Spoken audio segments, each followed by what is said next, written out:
Welcome friends.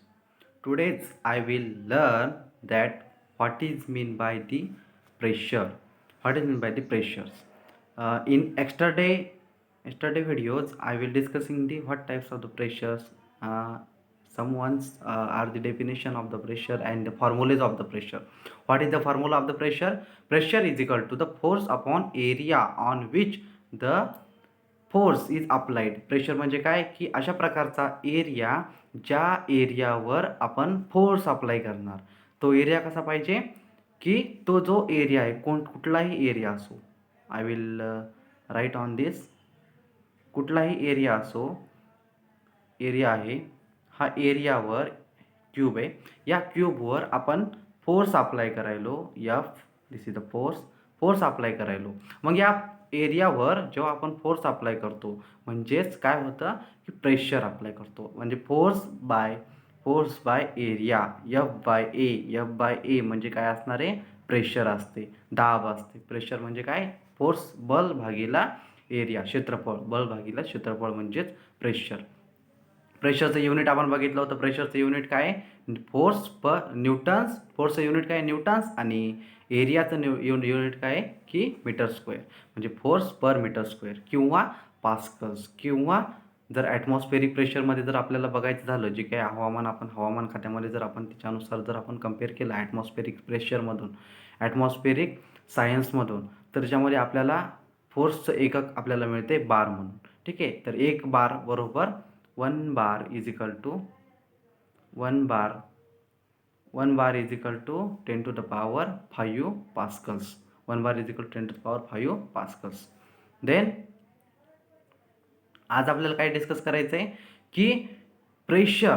लक्षात ठेवा, pressure हे जेव्हा आपण प्रेशरविषयी बोलतो. 1 मिनिट.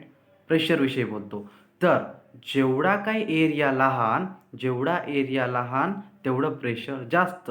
जेवढा एरिया कमी तेवढं प्रेशर जास्त. जेवढा एरिया जास्त तेवढं प्रेशर कमी. म्हणजे काय? आता मी तुम्हाला सांगतो. हा एरिया आहे. This is the area. आणि हा एरिया आहे. तर याच्यामधला लहान एरिया कोणता आहे? This is a small area. This is a large area. L for large, S for small. हा एरिया कसा आहे? स्मॉल आहे. हा एरिया लार्ज आहे. जेवढा एरिया कमी तेवढं प्रेशर जास्त. जेवढा एरिया जास्त तेवढं प्रेशर कमी. असं मी म्हटलं. तर याचं एक्झाम्पल काय आहे? What is the example of that pressure? प्रेशरचं एक्झाम्पल काय आहे? तर जेव्हा तुम्ही जेव्हा तुम्ही उंट बघता, उंटाचे तुम्ही पायाचे तळवे बघता, तर त्या पायाच्या तळव्यावर तुम्हाला काय दिसते की त्याची पायाचे तळवे कसे असतात? जेव्हा आपण राजस्थानच्या वाळूमध्ये चालण्याचा प्रयत्न करू तेव्हा काय होते की आपले पाय सरळ त्या वाळूमध्ये जातात. पण काय होते जेव्हा उंट चालतो त्याचे पाय जातात का? उंट तर वाळूमध्ये चालतो. मग कशामुळे जात नाही? त्याचा पाय कसा असतो? पसरट असतो. खालची जी काही बाजू असते ती कशी असते? पसरट असते. आणि सगळ्यात मेन त्याचा एरिया कसा असतो? त्याच्या पायाचा जे काही एरिया असतो, त्या तळपायाचा एरिया असतो ते लार्ज असतो. आणि जेव्हा एरिया लार्ज म्हणजे काय की सरफेस लार्ज, एरिया लार्ज, जे काही पृष्ठभाग आहे ते मोठा, तेव्हा प्रेशर कसा असते? प्रेशर कमी. आणि जेव्हा कमी प्रेशर पडेल तेव्हा वाळूमध्ये त्याचा पाय जाणार नाही. याच्यामुळे त्या उंटाला चालता येते त्या वाळूमध्ये. तर आपण हे शिकलो. If area increases the pressure reduces for the same force. And if the area decreases the pressure increase for the same force. म्हणजे काय की इथं तुम्हाला लक्षात ठेवा की एक कन्सेप्ट लक्षात ठेवा की कोणता? की एरिया. आता आपण लिहूया इथं लिहूया एरिया आणि इथं प्रेशर. जर area is small, S for small. Area is a small. जर एरिया पृष्ठभाग जर खूप लहान असेल, एवढा पृष्ठभाग असेल, area is a small, pressure is a large. Area is a small, pressure is a large. And area is a large, pressure is a small. Area जर लहान असेल, एकच लक्षात ठेवा गोष्ट. कोणती गोष्ट? तर जर क्षेत्रफळ जर लहान असेल तर दाब हा मोठा असतो.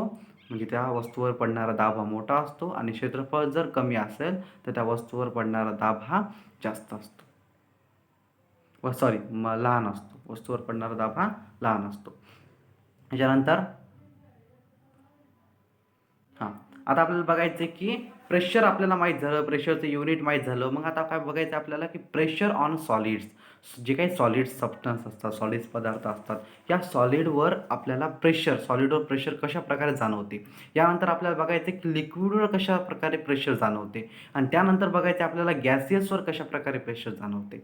मग गॅसियसवर ॲटमॉस्फेरिक प्रेशर असो किंवा वेगवेगळे प्रेशर असो, तर या वेगवेगळ्या प्रेशर्स पुन्हा आर्किमेडिक प्रिन्सिपल आहे किंवा नंतर एक बॉयंट फोर्स आहे. तर याच्या अगोदर आपल्याला काय बघायचं आहे की 3 टाइप्स बघायचे तर pressure on the solids, pressure on the liquid and pressure on the gases. म्हणजे 3 प्रकार. कोणते कोणते? सॉलिडवर कोणता म्हणजे कोणतं प्रेशर होणार, म्हणजे सॉलिडवर कशाप्रकारे, म्हणजे एखादा सॉलिड सबस्टन्स आहे, या सॉलिडवर what is mean by solid, त्याच्यामधले मॉलिक्युल्स कसे असतात, tightly pack into each other, एकमेकाला पॅक असतात, घट्ट असतात. आणि सॉलिड वस्तू तुम्हाला माहिती आहे सर्व काही, chair, tables, is are the example of the solid. Liquid काय की द्रव, म्हणजे त्याच्यामधले मॉलिक्युल्स कसे असतात, there are separated nearest to each others, म्हणजे थोडंसं जवळ असतात पण जास्त जवळ नसतात. आणि गॅसेस थोडेसे मॉलिक्युल लांब असतात, पण त्याचे गॅसेस सॉलिड आणि लिक्विडचे तुम्हाला एक्झाम्पल माहीत आहे. तर याच्यामध्ये आपल्याला बघायचं आहे की प्रेशर ऑन दी सॉलिडवर कशा प्रकारे प्रेशर पडते. एक ॲक्टिव्हिटी सांगितले, you must see the vegetables of the vendors carry a. these are the use your brain, sorry. Activity is that, activity काय, थोडं वरी डिस्क्रिप्शनमध्ये. ॲक्टिव्हिटी काय आहे की एक रॉड आहे, 2 कॉन्स्टंट, इथं बघा तुम्हाला डायग्राममध्ये दाखवलं आहे की these are the weights, these are the solids and this is also the solids. जे काही आहे ते पण सॉलिडच आहे. जे काही ते आपण जे पट्टी घेतली किंवा काही पण पट्टी घेतली किंवा रॉड घेतला, हे कसं आहे, सॉलिड आहे. तर हे सॉलिड आहे, हे सॉलिड आहे आणि हे सुद्धा सॉलिड आहे. त्याच्यामध्ये काय आहे की इथं बघा की जेव्हा आपण वस्तू, म्हणजे एक पुस्तक ठेवलं इथे, एक पुस्तक ठेवलं इथे, एक पुस्तक ठेवलं इथे, एक पुस्तक ठेवलं इथे, एक पुस्तक ठेवलं, म्हणजे क्षेत्रफळ किती लागायलं आहे, एवढं लागायलं आहे. क्षेत्रफळ किती लागायलं आहे, एवढं लागायलं क्षेत्रफळ. पण मी काय म्हणलं होतं, प्रेशर कधी जास्त होत असते, area is large, pressure is small. Area मोठा असेल, प्रेशर लहान. एरिया स्मॉल असेल, प्रेशर लार्ज असेल. इथं बघा की हे पुस्तकं, या पुस्तकांचा जे काही एरिया होणार आहे, जी पुस्तकं ठेवलेत यांचा एरिया, जो काही एरिया आहे तो एरिया कसा आहे, लार्ज आहे. पुस्तकांचा एरिया कसा आहे, लार्ज आहे. म्हणजे एका जागेवर ठेवलेत का आपण पुस्तकं, नाही, डिफरंट जागेवर ठेवले, इथे एक, इथे एक, इथे एक, इथे एक, म्हणजे असे डिफरंट जागेवर. तर मग यांचा एरिया, जे काही क्षेत्रफळ आहे, हे क्षेत्रफळ कसा होणार आहे, म्हणजे जे काही एरिया आहे ते कसं आहे, लार्ज आहे. मग याचं इथं काय प्रेशर, मग ही काय, हे बघा इथं, सॉरी, इथं तुम्हाला ही काडी म्हणजे झुकल्यासारखी वाटली का, किंवा जी काही रॉड आहे ते खाली म्हणजे तेव्हा प्रेशर अप्लाय झालं, कसं वाटलं का, नाही वाटलं. कशामुळं वाटलं नाही, कारण की इथला जो काही एरिया आहे तो एरिया लार्ज आहे. Area large, pressure small. दुसऱ्या चित्रामध्ये बघा, दुसऱ्या चित्रामध्ये आपल्याला दिसते की एरिया इथं स्मॉल, फक्त एकावर एक थप्पी मांडली पुस्तकांची आणि ते रॉडवर ठेवलं आहे. जेव्हा एरिया कमी असतो, इथं बघा एका पुस्तकाची जागा 3 पुस्तकं एकावर ठेवलेत आणि इथं काय सगळे ठेवले, तर एका बाजूला ठेवलेत. तर area is small, pressure is large. आणि त्याचं एक्झाम तिथं तुम्हाला दिसायला आहे, आकृतीमध्ये बघायचं की जो रॉड आहे तो रॉड कसा झाला आहे, बेंड झाला आहे. सुरुवातीला बेंड झाला का तो रॉड, नाही झाला. पण नंतर कसं झाला, बेंड झाला. हा रॉड कसा झाला, बेंड झाला. केव्हा झाला, जेव्हा क्षेत्रफळ हे कमी असेल. जे पुस्तकं आपण एका जागेवर एकावर एक थप्पी ठेवली, हे क्षेत्रफळ कमी, प्रेशर जास्त, त्या रॉडवर जे काही प्रेशर आहे ते जास्त पडलं. हे झालं एक्झाम्पल्स. देन हे तुम्हाला समजलं की सॉलिडवर कशा प्रकारे प्रेशर अप्लाय होत असतं. आता लिक्विडमध्ये बघूया. एक ॲक्टिव्हिटी आहे. Take a plastic bottles Take a 10 centimeters long the piece of the glass tubes on which rubber bottles can be filled. Warms up one end of the glass tubes and gently push in the bottles at about the 5 centimeters from the bottles. To avoid the water's leakage, apply the Milton's wax on the side of the glass tube. Now fill water slowly in the bottle and see how the balloons inflates. What is the observed the pressure of water acts on the side of the bottle as well. काय सांगितलं याच्यामध्ये की याच्यामध्ये बघा की जे काही आपण जी काही पहिली ॲक्टिव्हिटी बघितली ही पहिली ॲक्टिव्हिटीची डायग्राम ही इकडली ही 3.6 this is a diagram first ॲक्टिव्हिटीची डायग्राम ही. तर याच्यामध्ये बघा याच्यामध्ये बघा की ही जी काही डायग्राम दिसायली तुम्हाला ही डायग्राम दिसायली या डायग्राममध्ये काय सांगितलं आहे की या डायग्राममध्ये काय सांगितलं आहे की जेव्हा आपण काय करायचं एक बॉटल घ्यायची या बॉटलमध्ये काय करायचं की सुरुवातीला पाणी नाही टाकायचं त्याच्यामध्ये फक्त एक बॉटल घ्यायची आणि एक लहान काचेची कांडी घ्यायची त्याच्यामध्ये काय करायचं ती काचेची कांडी त्याला ना एक फुगा लावायचा आपल्याला घरामध्ये बलून्स भेटतात तर ते लावायचे लावला आपण तेव्हा काय करायचं गरम करायचं त्या नळीला आणि काय करायचं एक प्लॅस्टिकची बॉटल आहे किंवा प्लॅस्टिकची बॉटल घ्यायची आणि त्याला छिद्र पाडायचं गरम केल्यावर छिद्र पडून जाते तेव्हा छिद्र पाडायचं आणि ती बॉटलमध्ये ती कांडी टाकायची ठीक आहे खालच्या साईडला तुम्हाला इथं दिसत असेल याप्रमाणे इथं तर अशा खालच्या साईडला टाकून द्यायची आणि पाणी गळू नये त्याच्यामध्ये आपण पाणी टाकायचं ना याच्यामुळे पाणी गळू नये म्हणून तिथं वॅक्स लावायचं जे काही लाल कलरचं कोटिंग इथं तुम्हाला तिथं मी लावली तर तिथं वॅक्स लावायचं मेन लावायचं. तर मग काय करायचं नंतर हळूहळू त्याच्यामध्ये पाणी टाकायचं बॉटलमध्ये हळूहळू पाणी टाकायचं काय ऑब्झर्व होते हळूहळू जेव्हा आपण पाणी टाकतो तेव्हा काय होणार की ते बलून्स आहे ते बलून्स काय होणार फुगणार आणि बलून्स काय होणार इन्फ्लॅक्ट होणार म्हणजे फुगणार आणि बलून्स कशामुळे फुगतो तर त्या जे काही वॉटरचं जे प्रेशर आहे त्या वॉटरच्या प्रेशरमुळं काय होतं बलून्स फुगतो म्हणजे पाण्यामध्ये सुद्धा जेव्हा आपण पाणी बॉटलमध्ये एंटर करतो तेव्हा त्यामध्ये प्रेशर असतं काय असतं प्रेशर असतं आणि त्या प्रेशरचं जे काही दाब असतो त्या जे काही त्याच्यामधलं जे काही आपण वरून टाकालो त्याच्यामधलं जे पाण्याचं जे काही वॉटर लिक्विडचं काही प्रेशर आहे ते त्या बलून त्या वॉलवर पडणार त्या याच्या कोणाच्या या बॉटलच्या वॉलवर पडणार आणि त्या बॉटलच्या वॉलमधून जे काही प्रेशर आहे ते बलून्समध्ये एंटर होणार आणि वॉल्सवर जे तयार झालेलं प्रेशर हे बलून्समध्ये एंटर झाल्यावर मग काय होणार बलून्स इन्फ्लेक्ट होणार म्हणजे फुगणार बलून्स फुगणार हे असं तुम्हाला ऑब्झर्व झाल्यासारखं दिसते. मग इथं हे this is the activity only one activity. Then second activity is that दुसरी एक ॲक्टिव्हिटी आहे की take a plastic bottles pierces it with thick needles at the point 1 to 3 as shown in the figures.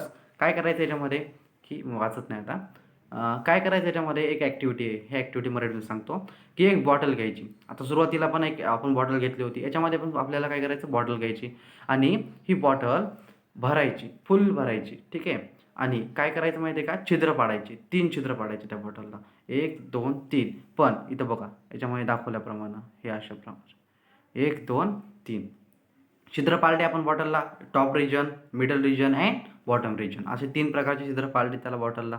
मग नंतर काय करायचं की पाणी भरलं बॉटलमध्ये पाणी भरलं फुल झाली बॉटल आपण फुल भरायची बॉटल पाणी भरलं आणि एका खाली कंटेनरमध्ये काहीतरी पाणी सांडू नये म्हणून एका कंटेनरमध्ये एका टोपल्यामध्ये काय करायचं ते घ्यायचं एक इथे एक चार म्हणजे इथे हे दिलं त्यामध्ये तशी पेट्री डिश असली तरी तुमच्याकडे चालेल त्या डिशसारखं याच्यामध्ये तुम्ही घ्यायचं ते आणि त्याच्यामध्ये काय करायचं की छिद्र पाडल्यावर जेव्हा तुम्ही पाणी टाकणार त्याच्यामध्ये तेव्हा काय होणार की तुम्ही जिथं ऑब्झर्व करायचं इथं काय ऑब्झर्वेशनचं आहे महत्त्वाचं इथं ऑब्झर्व करायचं की जे काही वरच्या टॉप लेयरचं म्हणजे दिस इज द थर्ड पॉईंट मी आता फक्त पॉईंटनुसार म्हणतो तुम्ही फक्त पॉईंट लक्षात ठेवा जे काही 3 नंबरचा जे काही पॉईंट आहे 3 नंबरचा पॉईंट हा 3 नंबरच्या पॉईंट जी काही धार आहे जी काही ते याच्यामधून जे काही पाणी टिपक्यानं पडणार आहे हे सर्वात जवळ पडेल बघा इथं तुम्हाला आकृतीमध्ये सुद्धा दाखवलेलं आहे की याची धार सगळ्यात जवळ पडायली बघा ही सगळ्यात जवळ पडायली म्हणजे 3 नंबरच्या म्हणजे टॉपमोस्ट रिजनमधला जे काही पॉईंट आहे त्याची धार ही सगळ्यात जवळ पडायली आणि 2 नंबरच्या रिजनची कुठं पडायली थोडंसं लांब पडायली आणि 3 नंबरच्या रिजनची त्याच्याहून लांब पडायली म्हणजे टॉपमोस्ट रिजनची सगळ्यात जवळ त्याच्या मिडल रिजनची थोडंसं अजून पुढे आणि लास्ट रिजनची म्हणजे बॉटम रिजनची जे काही आपण बॉटमला जे काही होल केलं आहे त्या बॉटम रिजनची सगळ्यात लांब पडत आहे. म्हणजे तुम्हाला असं लक्षात येईल. आणि हां, आता हे बघा, की इथे 2 महत्त्वाचे मुद्दे आहेत. की पहिला मुद्दा कोणता, की बॉटम रिजन जे काही बॉटम रिजन दिसायले, ह्या बॉटम रिजनची जी काही पाणी पडणार आहे, जी काही पाण्याची धार आहे, ही सगळ्यात लांब असणार आहे. आणि आणि दुसरा नंबरचा पॉईंट कोणता, की जे काही टॉप रिजन, जे काही टॉप मोस्ट पॉईंट आहे, त्या टॉप मोस्ट पॉईंटची जी काही धार आहे, ती कुठं पडणार आहे, सगळ्यात जवळ पडणार आहे. 2 पॉईंट समजले. म्हणजे हे कशामुळं होतं. आणि अजून एक, जेव्हा मी हे एक दिसायला तुम्हाला एक पॉईंट जिथं मी पाळला, त्याच रिजनला मी दुसरा एक पॉईंट पाळला तिथंच, तेव्हासुद्धा दुसऱ्या पॉईंटचं जे काही एक पॉईंटचं जे काही जिथपर्यंत एक पॉईंटची जी काही थेंब पाण्याची धार चालली तिथपर्यंतच त्या पॉईंटची जाणार. कधी जाणार, जेव्हा ते एका रेषेमध्ये असतील. म्हणजे पॉईंट्स एका रेषेमध्ये असतील तेव्हा त्यांची जी काही 3 नंबरचा असतो 3 नंबरचे पण असंच, आणि 2 नंबरला असलं तरी 2 नंबरचे असतात. म्हणजे 2 नंबरला आपण एक पॉईंट पाळला, इकडून आपण त्या 2 नंबरला ते बरोबर जे घेतलं आणि तिथं पण 2 नंबरला आपण ते पॉईंट पाळला, तरीसुद्धा त्याची या 2 नंबरची जी धार जाणार आहे तीच त्या पण 2 नंबरची सुद्धा जाणार आहे. तर अशा प्रकारे तर एक पॉईंट लक्षात आला, की जेवढं टॉप मोस्ट रिजन तेवढं प्रेशर कसं व्हायलं आहे, म्हणजे प्रेशर कसं व्हायलं आहे, कमी व्हायलं आहे. म्हणजे कुठं प्रेशर जास्त असणार आहे, प्रेशर इज ऑन लार्ज. कुठं असणार आहे, लार्ज कुठं असणार आहे, बॉटमला असणार आहे. बॉटमला प्रेशर सगळ्यात जास्त असते. म्हणजे इथं बॉटमला सगळ्यात जास्त पाण्याची धार सगळ्यात लांब चालली, आणि टॉपला सगळ्यात प्रेशर कमी असते. जसं जसं आपण टॉपला जात राहील तसं तसं प्रेशर कमी होणार, जसं जसं आपण बॉटमला येणार तसं तसं प्रेशर जास्त होणार. ठीक आहे. आणि आपल्या डेली लाईफमध्ये सुद्धा आपण बघतो, की जे काही हवेचं प्रेशर असते आपल्यावर, किंवा ॲटमॉस्फेरिक प्रेशर, तर कुठलंही प्रेशर असो, हे बॉटमला सगळ्यात जास्त असते. म्हणजे जे काही atmospheric pressure is highest than the sea level. म्हणजे जे काही समुद्रसपाटीपासून जे काही पाशी जे काही प्रेशर असते ते सगळ्यात जास्त असते. आणि जसं जसं ॲटमॉस्फिअर म्हणजे जे काही आपण वर जात राहू तसं काय होणार, प्रेशर कसं होणार, कमी कमी होणार. प्रेशर कमी कमी कुठं होणार, वर जाताना. आणि प्रेशर वाढणार कुठं, वरून खाली खाली येताना. वरून खाली खाली येताना प्रेशर वाढणार, खालून वर जाताना प्रेशर कमी होणार. Okay. In this next video I will discussing the pressure of gases. Okay, I will stop here.